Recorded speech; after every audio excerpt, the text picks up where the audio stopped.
the southern side of Ngorongoro, the dry season runs from May through to October, when the short rains begin. The name doesn't refer to the amount of rain, but rather the season. The short rain season lasts only for a few months, and it very quickly brings an end to the dry season. All of last night I could hear loud thunder on top of the escarpment, which clearly indicates massive amount of rain. And this river have a huge catchment area. This morning there was a tiny little trickle coming down the rocks, but now it is steadily increasing to becoming huge currents, and I expect this afternoon these rocks will be covered by water coming down off the highlands.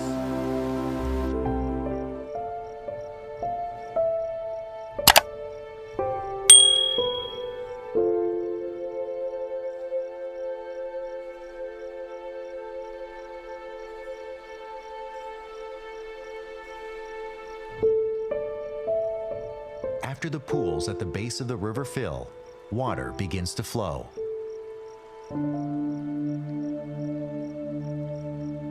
At first as a trickle in the sand.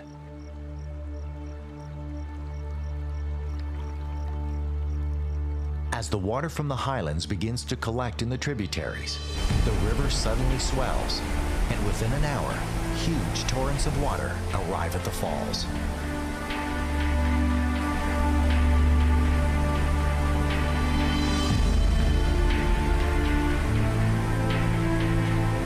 Before long, a group of elephants emerges from the forest. They have smelled the water. They know the river is flowing.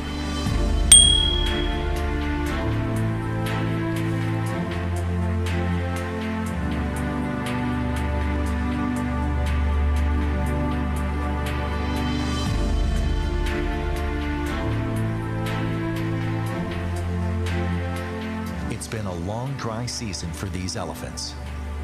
For elephants, water is not only crucial for drinking, they also need it to take care of themselves.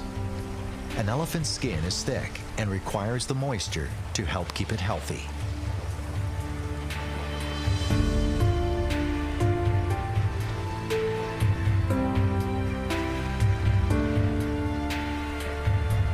I'm sitting in our Manyara camp, and this large group of elephants came down to drink at the river. And literally minutes before they arrived, this river flooded, and a river that had no water in this morning suddenly was full bank to bank. And it was quite interesting seeing the obvious joy in them to be going into the water and enjoying a late afternoon drink.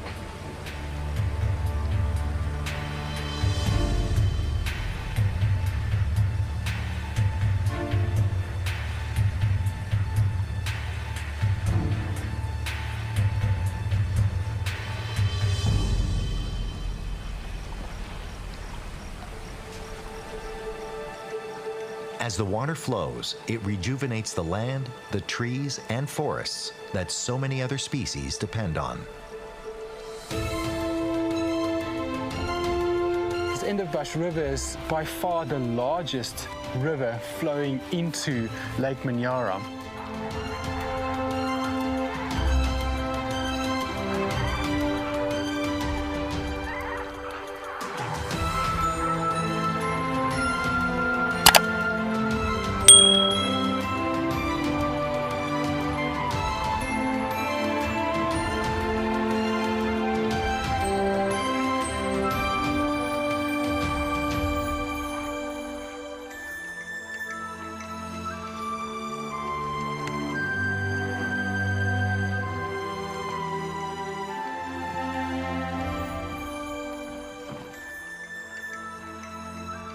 This is Lake Manyara, and this is where all the water from the highlands eventually end up in. This is a really old lake, estimated about 3 million years old, and it used to be at least 5 times the size of what it is today. There's no outlet out of Manyara, making it very, very alkaline, very soda, the perfect environment for blue-green algae to live in, which becomes the food of these lesser flamingos. Every night, a female with an egg that's nesting in Lake Natron, that's about 100 kilometers north from here, will fly back there to feed her chicks. But in the morning, they will fly back here to come and feed. The species' prime source of food is blue-green algae that only grows in very alkaline lakes. Flamingos have filaments that hang from their beaks, and as they go along the water, the filaments filter out bacteria. The bacteria is what gives flamingos their distinct coloration. Right now, the flamingos are quite far off into the lake, so I'm going to try and take a canoe and get a bit closer to them. However, this lake is very shallow, and I might have to push the canoe quite a bit before it will float.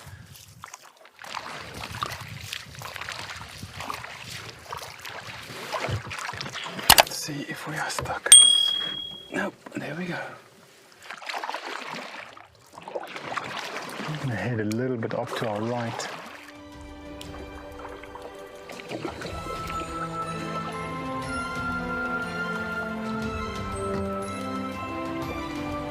Getting a little bit closer to these flamingos now. You can see that they've been sitting here in the middle of the lake for the whole day, so their wings are stiff, and they're definitely seeing me, and they're starting to spread their wings out and getting it ready to fly if they have to. But it's interesting for me that they are all in a band here. Maybe there's a soil change where you will find more blue-green algae. So it is slowly drifting in. They are looking at us into the sun, so we might be able to get slightly closer than what we would being on the other side.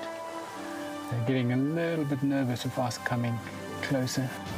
These are the lesser flamingos. Their name refers to their size. They're the smallest of the species, but even still have an impressive wingspan.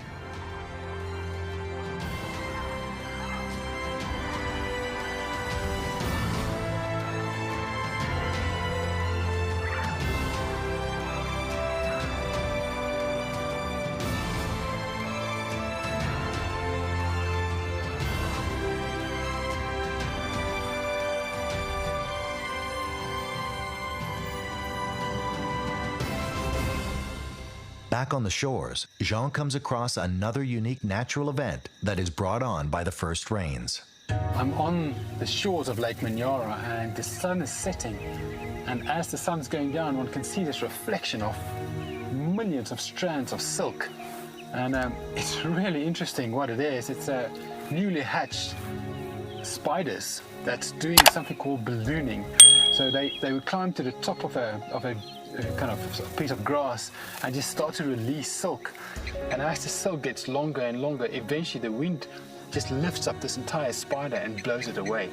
And this is how spiders get distributed all across the world, and a spider like this might end up in a thermal, taking it 50,000 feet into the sky and blowing it to the other side of the planet.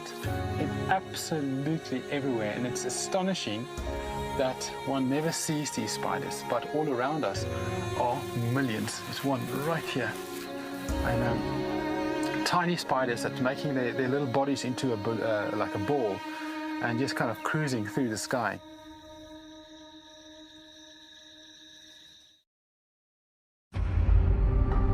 Wildlife expert and safari guide Jean Duplessis has arrived at the Ngorongoro crater. It's a spectacular volcanic caldera that was created over 2 million years ago, when the Ngorongoro volcano erupted so violently that it collapsed into itself, forming a perfectly symmetrical crater the size of Manhattan. Today, the crater floor is home to the highest concentration of wildlife in Africa, including all of Africa's most iconic animals, like lion and hyena. It's also home to a number of Africa's last big tusked elephants. The big tuskers are older males drawn to the crater floor's many swamps. There is one elephant in particular that is of interest to Jean. The word is that an old male with magnificent tusks has not been seen in a while, and there are concerns that he might have died. This caldera is such an amazing natural environment, and especially for old bull elephants, this is like a final retreat where they come and live their last days. And there's one particular bull that I would love to see. He's got the most amazing ivory, about 100 pounds a side, and it's a very rare sight these days to see these big bulls, and especially big bulls with big ivory. There's been talk about the last remaining large tusker dying in the crater, but recently someone said there's still one left, so I'm off on a mission today and try and find him. Africa's tusker numbers have been decimated by sport hunters who have targeted them specifically for trophies, and by poachers who kill elephants to supply the illegal ivory trade. I'm driving to an area with a huge amount of wildlife, and there's scattered bulls of elephants in between the wildebeest and zebras, and we're going a bit closer now to see if the big bull we're looking for might be in between them.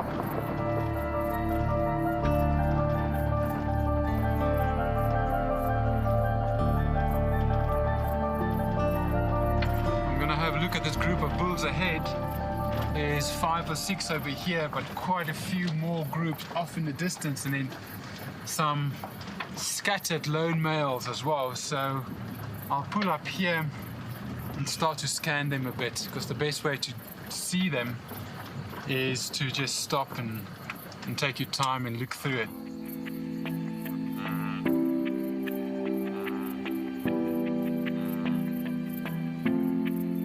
There's a lot of bulls down here with some seriously large ivory, but it's not the one we're looking for. That elephant we're after has ivory that's almost touching the ground, and he's struggling to walk. He needs to keep his head up. It's extremely rare to see elephants like that, and he likes to hang out in swamps. So we're gonna have to continue and look a bit more. However, these ones have impressive ivory as well. The Ngorongoro crater gives us a glimpse into what parts of wild Africa must have looked like 100 years ago or more. It has largely remained cut off and secluded from human advancement that has decimated wildlife across much of the continent. Jean is heading to an area where small rivers feed several swamps. It's a place he knows he's guaranteed to find old bulls. I'm at one of the major water holes in the crater, and we found a great old bull elephant in it. And this is a great example of why elephants kind of make the crater almost like a retirement home. Elephants have 6 sets of molar teeth through their life, and they gradually use those up as they grow old. And when they are between 55 and 60, they've generally used up all of their teeth. So it's very hard for them to live out in the forests and feed on things like bark and twigs and stuff. So they need to come down to places with swamps and soft grass, and the crater floor is perfect for that, with quite a few of these little swamps. This guy's having a good old time feeding on some of this water lettuce. It's sad though that this is where elephants start to decline. Feeding on greenery like this does not sustain these huge bodies, so elephants slowly decline from here. And that's where the term elephant graveyards come from, because generally elephants would die in swampy areas like this. And this morning we've already seen a huge amount of male elephants on the floor, and I think that number is increasing the whole time as there's males on the rim, of course, that's getting older. Ngorongoro has resisted attempts to change it. At the turn of the century, German settlers tried to colonize the area and cultivate the crater floor. They tried to clear the area of all its wildlife, but it was a losing battle, and they gave up and moved out. Ironically, it was because of sport hunting that the area ultimately won its conservation status. It became a protected area in the 1920s as part of the Serengeti Game Reserve. Now its healthy population of animals living their natural lives is bringing in tourists. some feel that tourists coming through in vehicles is an environmental problem in the making. You know, and who said the crater is overrun and spoiled? The only thing that is overrun with is animals. Here in this plain in front of me must be 30,000 animals of 15 different species. Quite an incredible sight. There's very few places in the world where one can witness something like this. Night is starting to fall. Aside from the park rangers, no one is allowed on the crater floor. So Jean will make his way back up to spend the night at Lamala Camp on the crater rim.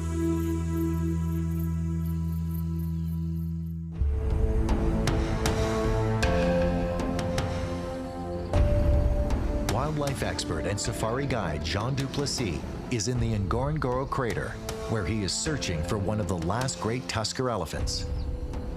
Tuskers are elephants with enormous ivory, and they have been in steady decline in Africa because of sport hunting and illegal poaching for ivory. He is searching for one particular male, a legendary old and rare elephant with tusks so huge it has difficulty lifting its head when walking.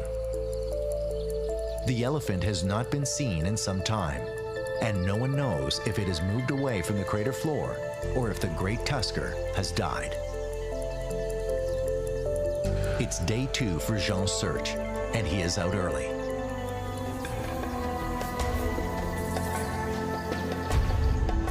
Ngorongoro has a high population of elephants, but they are usually found in the montane forests above.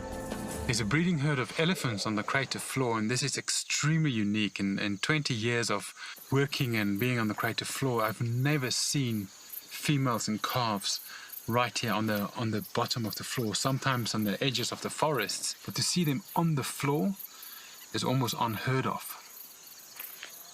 They are very nervous. They are running from side to side, and any vehicle starting up and any new noise obviously scares them and they change direction. It's not an uncommon thing to see elephants on open plains like in the Serengeti, but that would be a matriarch that knows the area. She's been there many times, and her confidence trickles down to the rest of the herd, making them all feel confident. This is completely the opposite, where they are all nervous. They all have their trunks up the whole time, smelling, trying to take in new scents. This matriarch has never been here. This is going to be a tough day for them, and I hope they eventually find their way to the west of the crater where there's a nice forest with fever trees. So at the moment they're still out on the plains. They've calmed down a little bit, and I think they're also really tired. Jean will keep an eye on this group. Hopefully, they will find their way out. Jean decides to move to higher ground, where he has a better vantage point and can scout for the tusker. On his way, he comes across a pride of lions. Like most animals in the crater, there is unique behavior here among predators. An average lion pride's home range in the Serengeti is comparable to a large urban city, but that's not possible here in the confined area of the Ngorongoro. There have been as many as 6 prides at one time within the crater. And by the look of these two, they will add to those numbers. It seems like there's 2 mating pairs in this pride of lions, and it's interesting looking at this pride here. I am not seeing any cubs. So it is possible that a takeover happened here fairly recently. Basically, when males take over a pride of females, they would do something that's quite rare in the animal kingdom. It's called infanticide. It's killing all the cubs that does not belong to them. And by doing that, they ensure that they will mate with these females and raise their own litter. The females that would have lost their cubs will then go into estrus all at the same time, about 3 months after the takeover. So the males will mate with them. So generally, all the cubs inside a pride will be the same age. Unlike the Serengeti, where lion territories and territorial males change often, shaking up the gene pool, the crater population has remained static, which has led to problems at times. inbreeding has weakened the genetics of the population. Lions have an interesting hierarchy. The females do a lot of the hunting and raise the cubs. Once the cubs are born, it's the male's job to keep the prides intact by defending against roaming or nomadic males. If the dominant males lose or are killed, the nomadic males take over the pride and kill all of the cubs. So Mother Nature has come up with a unique solution. Quite hard for females to conceive. Reason being is that so many males might come through and try and mate with them. Sometimes this pride of males will be with another pride of females that they are dominant over. And if a female hears an estrus and there's a nomadic male that comes through, he can get quite aggressive and they will actually mate with him, but they will not fall pregnant. So when the actual dominant males mate with them, they need to do that and mate about every 20 minutes for 5 days. It's estimated that there's about 1,500 copulations for every cub that reach 1 year old. The number of predators an area can support is directly related to the amount of available prey. Unlike the Serengeti, where much of the prey species migrate through a predator's territory for a short period, in the crater, the populations are resident and fluctuate very little. That makes for a more stable food source. Because of the high number of animals, the crater floor can support a large variety of carnivores. There's a really nice pack of hyenas over there, and the crater floor must be the ideal environment for hyenas, and certainly one of the most productive hyena environments in Africa. It's actually a misconception that hyenas are these massive scavengers, where here on the crater floor they would hunt at least 70% of their food themselves. Strange enough, lions will scavenge quite a bit, and quite often one would find lions chasing hyenas off kills that they've made. And the way these hyenas will hunt would be by basically running something tired. They've got such amazing stamina. It's that construction of tall front limbs and short back ones. They've got a very economic gait, and they can go for hours.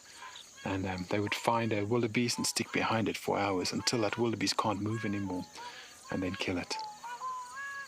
Looking at the number of hyenas versus lions we've seen over the last couple of days, it's kind of clear to me that the hyenas is winning this race right now.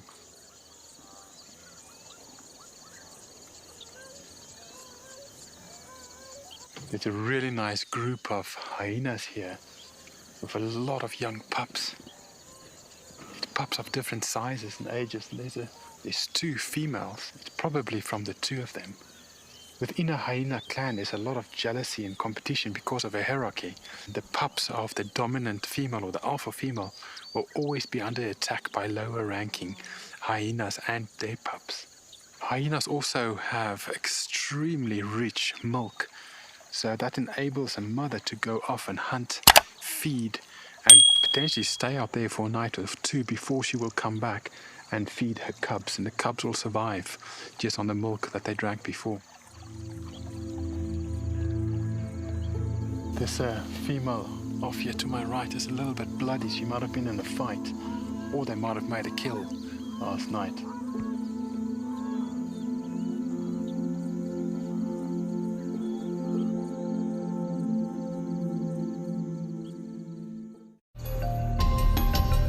Wildlife expert and safari guide Jean Duplessis is in the spectacular Ngorongoro crater. He's searching for an old tusker elephant that some fear may have died.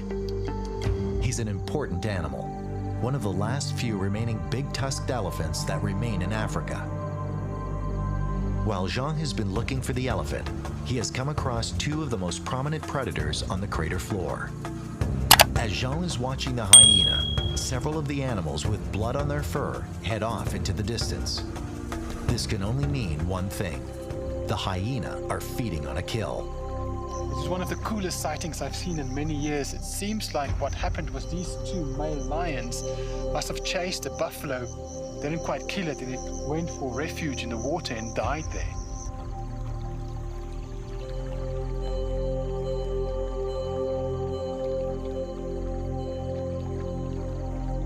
these hyenas must have seen what was going on, and now they are literally diving under the water, completely submerged, to take mouthfuls of meat. These two male lions are just lying on the edge, basically looking at their food, going for the hyenas. Lions and hyenas. Normally, the two species battle over food and often steals each other's kills. But Jean finds the two species showing some unusual tolerance for one another.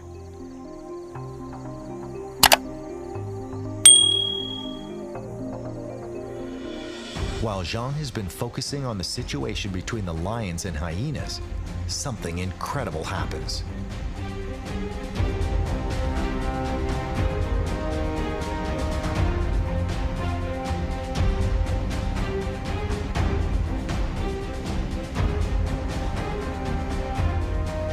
Elephant we've been looking for the last couple of days just walked right through the scene. I mean, where in your life have you seen something like this, where you have these hyenas in the water, two male lions, and this the biggest elephant in the crater, probably in Africa, walked right through this picture. It's incredible.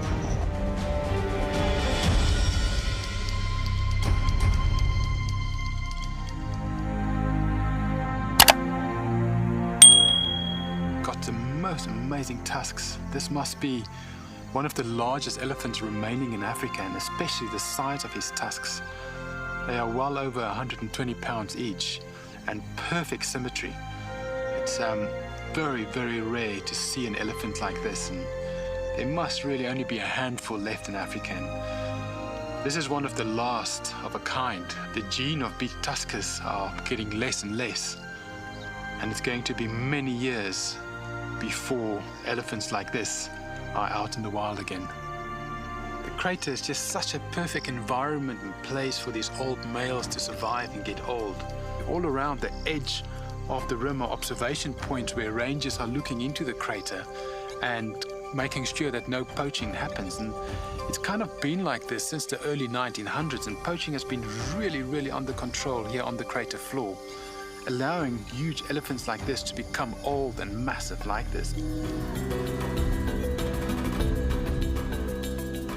This old elephant may be the last of a dying species. For decades, elephants with large tusks have been killed for their ivory. Scientists believe that with the big tusk gene being eradicated, elephants are now being born with smaller and smaller tusks. And it's possible that one day we may see elephants with no tusks at all.